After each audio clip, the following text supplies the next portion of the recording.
Olá, sou a professora Cleane e vou lecionar a disciplina de Geografia para o 6º ano do Colégio Emaús. Nesse 6º ano, essa aula nós vamos iniciar um novo capítulo. Vamos iniciar o estudo da atmosfera, né? Então, nós vamos estudar a atmosfera, que é a sua composição e a sua importância para os seres humanos. Vocês vão conhecer também a diferença entre tempo atmosférico e clima, além dos elementos e das características dos tipos de clima da superfície terrestre, ou seja, os tipos climáticos de toda a superfície terrestre. Vamos ver também os fatores que influenciam e que determinam esses tipos climáticos. Vamos começar, então, entendendo as camadas da atmosfera. Lembrando que nós já estudamos, né, sobre a atmosfera lá quando nós estudamos as esferas da Terra. Então, a atmosfera ela é composta de gases que envolvem a Terra.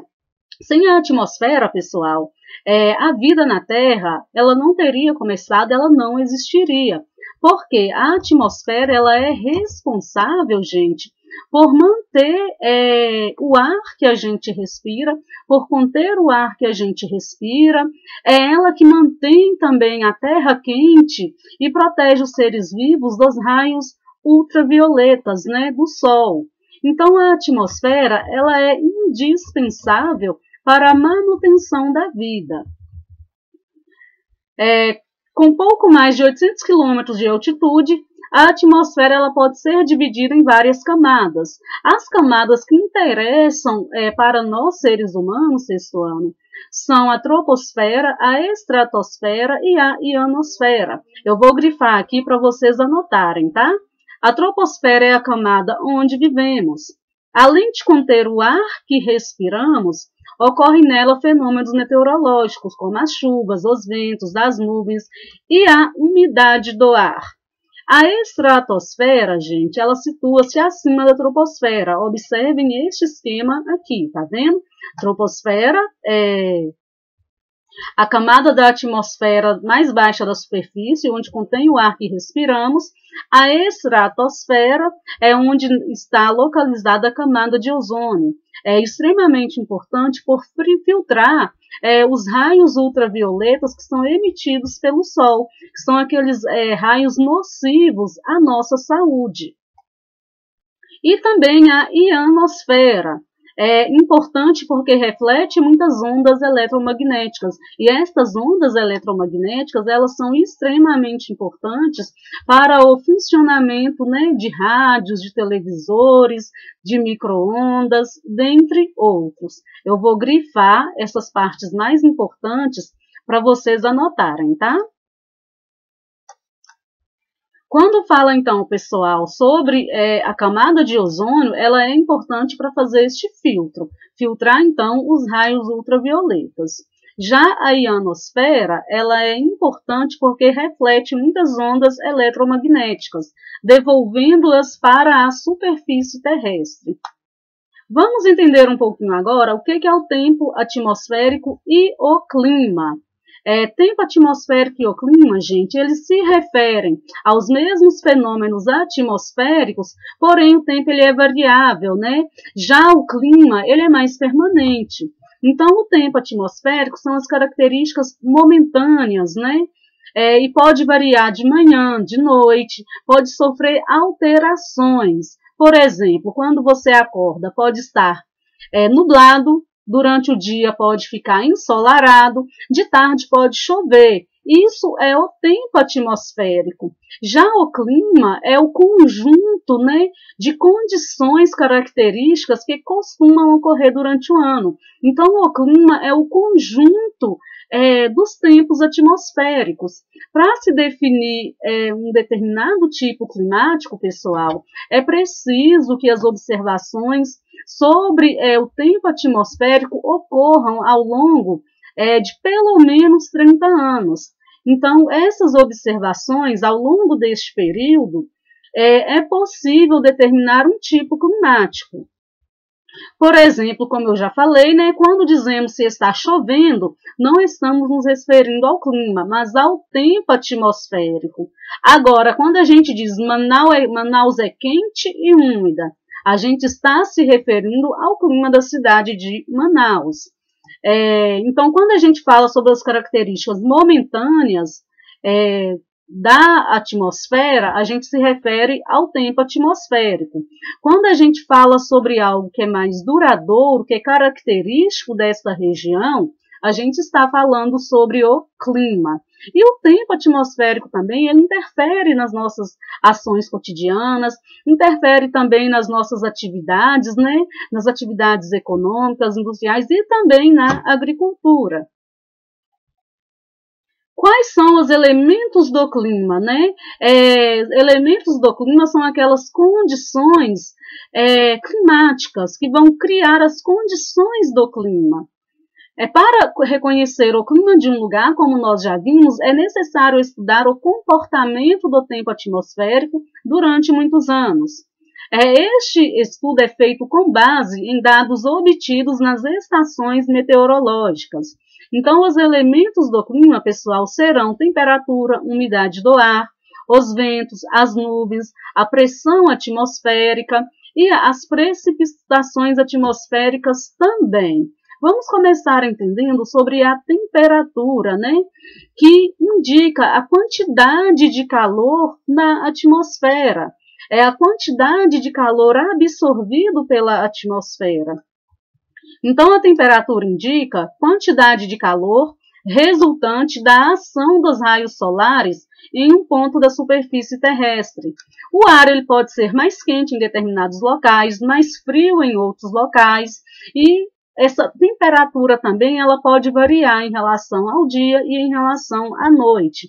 Então, alguns fatores vão influenciar na variação da temperatura. O ar, gente, ele não absorve toda a irradiação solar, ou seja, ele não absorve todos os raios solares que atingem a Terra. Parte dessa radiação que chega à superfície, ela é absorvida pela água dos oceanos, dos mares, pelos continentes, e parte dessa radiação é refletida para a atmosfera.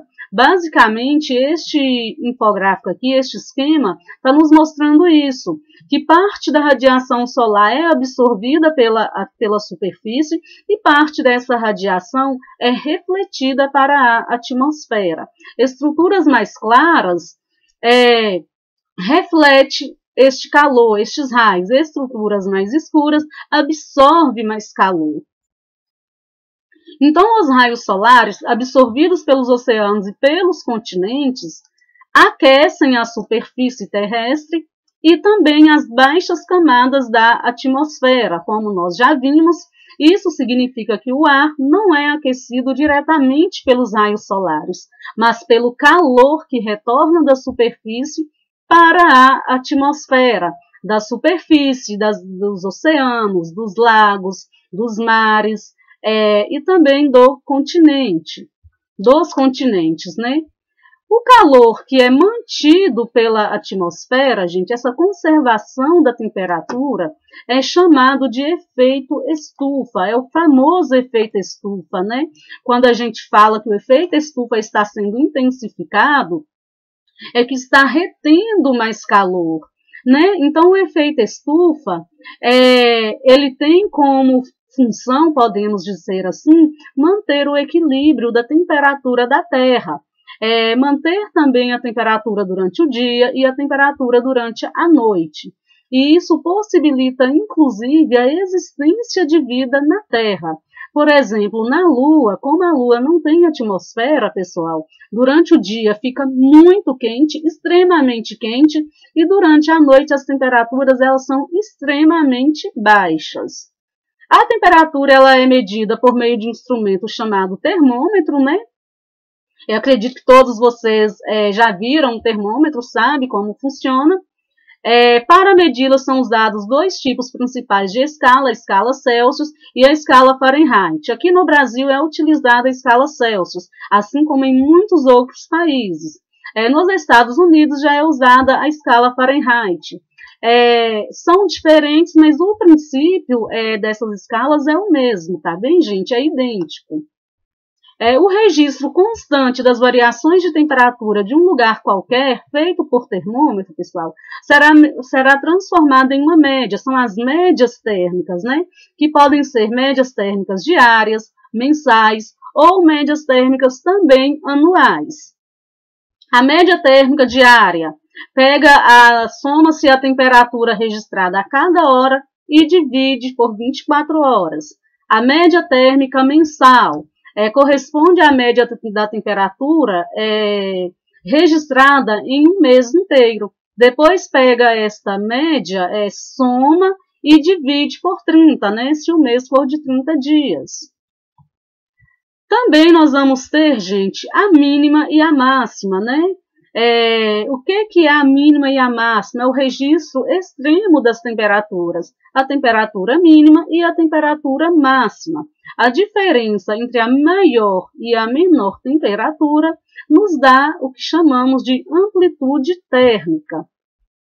Por exemplo, se os termômetros de uma cidade registram em um determinado dia a temperatura mínima de 5 graus Celsius durante a madrugada e a máxima de 22 graus Celsius no transcorrer da tarde, a amplitude térmica do dia nesta cidade foi de 17 graus Celsius. Também nós temos a amplitude térmica diária e a amplitude térmica mensal também.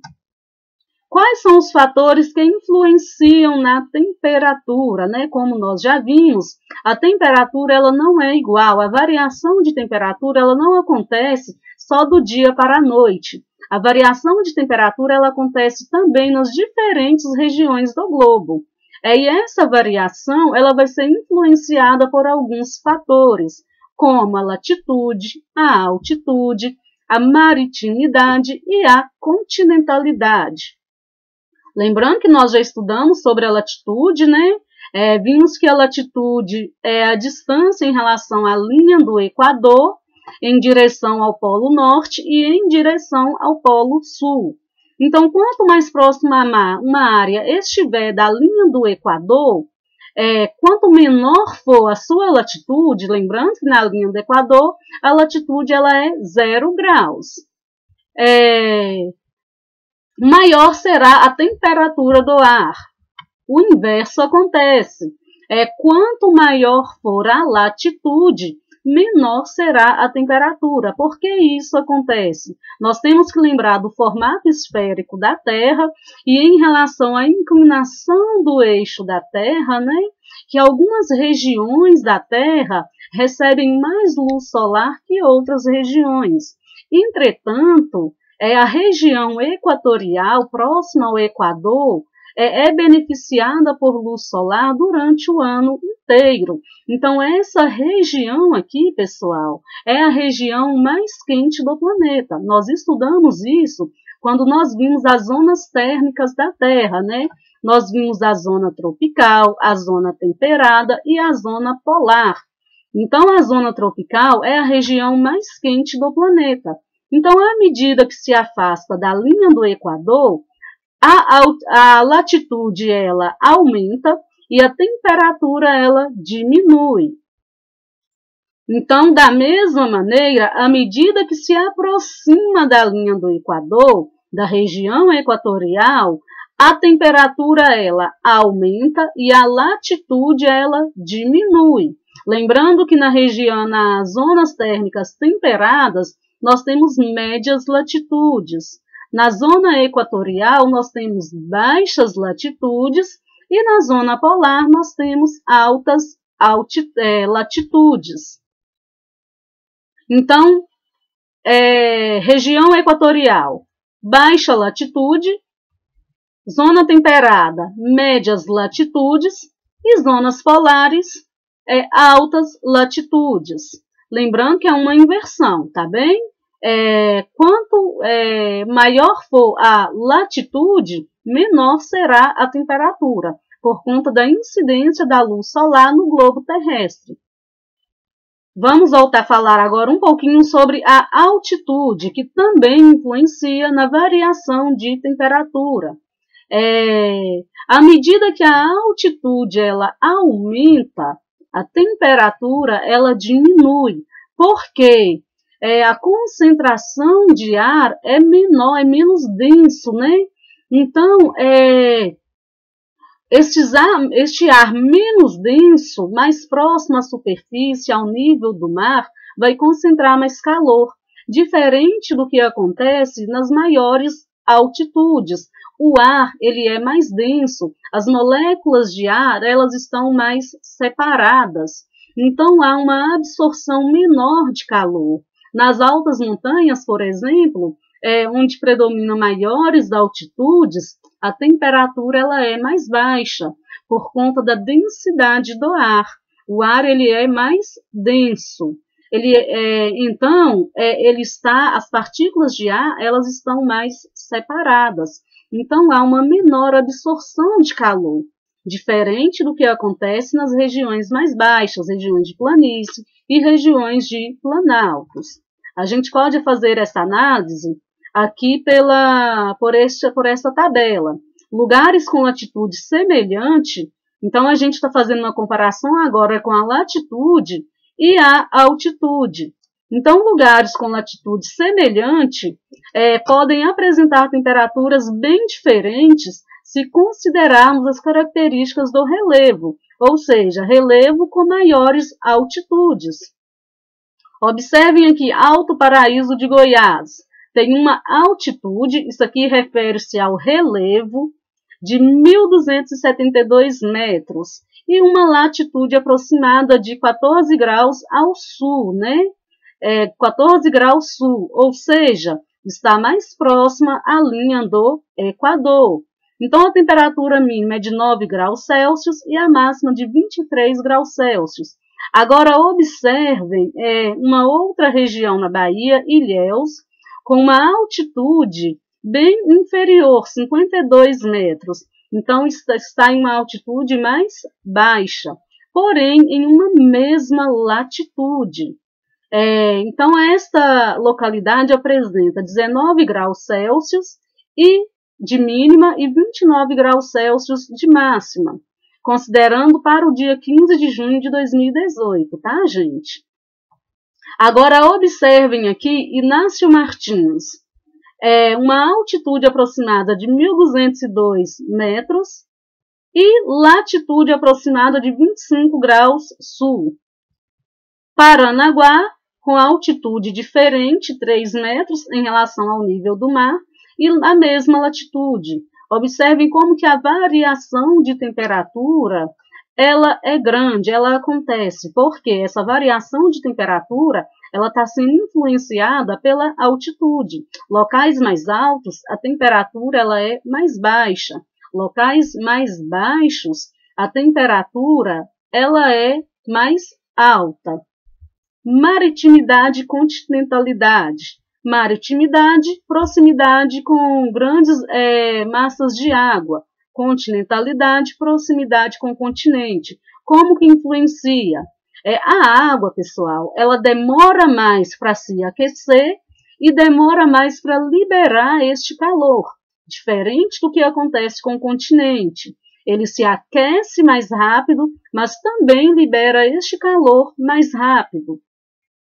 Então, em regiões que são influenciadas pela maritimidade, a amplitude térmica ela será menor. A diferença entre a mínima e a máxima será menor, diferente de regiões que são influenciadas pela continentalidade.